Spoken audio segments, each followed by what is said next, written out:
दोस्तों, क्या आप लोगों को पता है कि बिजली का आविष्कार कैसे हुआ? बिजली कैसे बनती है? बिजली की खोज कैसे हुई? अगर नहीं पता है तो बने रहिए वीडियो के अंत तक, हम आपको सारी जानकारी देंगे।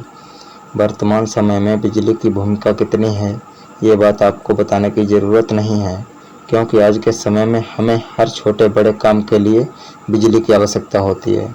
दोस्तों, कुछ आविष्कारों की वजह से दुनिया पूरी तरह से बदल जाती है और बिजली की खोज भी इन्हीं में से एक है। बिजली का आविष्कार नहीं हुआ था, इसकी खोज की गई थी, क्योंकि पहले से ही बिजली ज़मीन पर मौजूद थी। अब हम जानते हैं कि बिजली की खोज कैसे हुई और किसने की। बिजली की खोज में कई बड़े बड़े वैज्ञानिकों का योगदान रहा है। बिजली की खोज किसी एक वैज्ञानिक ने नहीं की, जबकि इसकी खोज कई वैज्ञानिकों ने पीढ़ी दर पीढ़ी इसमें सुधार किया और इसे बनाने के लिए नए नए तरीकों का आविष्कार किया।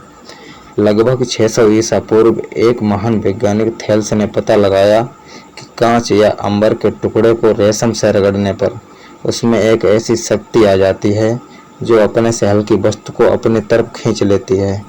अंबर को ग्रीक में इलेक्ट्रॉन कहा जाता है, इसीलिए थेल्स ने अपनी रिसर्च करने के बाद अपनी इस खोज को इलेक्ट्रिसिटी का नाम दे दिया। इसके बाद बिजली की खोज में कई वैज्ञानिक अलग अलग तरीक़ा से बिजली बनाने में खोजने लगे। उन्हें पता था कि बिजली को इस तरीके के अलावा भी और कई सारे तरीक़ों से बनाया जा सकता है। उसके बाद 17वीं शताब्दी में इलेक्ट्रॉनिक जनरेटर का आविष्कार हुआ और पॉजिटिव एवं नेगेटिव करंट की खोज हुई। सन 1757 में बेंजामिन फ्रैंकलिन नाम के एक वैज्ञानिक ने यह साबित किया था कि आसमान में चमकने वाली बिजली और ज़मीन पर जो बिजली है उसकी चिंगारी दोनों एक जैसी हैं।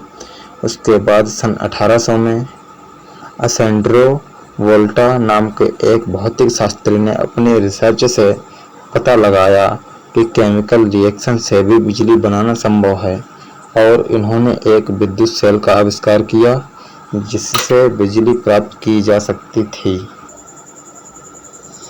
इस आविष्कार के बाद सन 1831 में माइकल फैराडे ने बिजली की खोज में सबसे क्रांतिकारी कार्य किया। इन्होंने बताया कि अगर तांबे की कॉइल या कुंडली में से एक चुंबकीय को आगे पीछे घुमाया जाए तो इससे बिजली पैदा की जा सकती है। माइकल फैराडे के इसी सिद्धांत के बाद करंट पैदा करने वाले जनरेटर्स का आविष्कार हुआ और उसके बाद 1878 में थॉमस अल्वा एडिसन ने बिजली के बल्ब का आविष्कार किया। अगर बात की जाए कि भारत में बिजली कब आई, तो भारत में सबसे पहले बिजली 1879 में कोलकाता शहर में आई थी और भारत में सबसे पहले बिजली फैक्ट्री कोलकाता में ही लगी थी। इसके बाद सन 1905 में दिल्ली में डीजल से बिजली का उत्पादन शुरू हुआ, फिर धीरे धीरे दूसरे शहरों में भी बिजली पहुंचने लगी। तो दोस्तों, आप लोगों को हमारी यह जानकारी कैसी लगी कमेंट बॉक्स में अवश्य बताएं और अगर वीडियो पसंद आया हो तो दोस्तों के साथ शेयर अवश्य करें। आगे भी आप लोगों को ऐसी ही जानकारी चाहिए तो हमारे YouTube चैनल को सब्सक्राइब करें। धन्यवाद।